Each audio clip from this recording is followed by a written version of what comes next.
Ik zit in mijn onderbroek, hè? Kijk, Missy.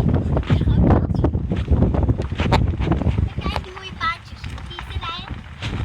Molly. Deze is mijn paard.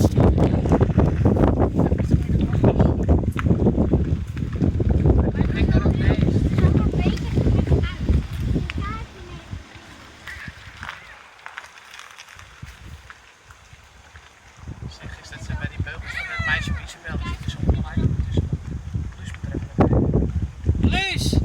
Luus! Kijk even naar de beugels van Isabel, want die zitten een beetje scheef. Ongelijk bedoel ik. Dit is aan het filmen, hè, Luus? Dit is aan het filmen, Luus!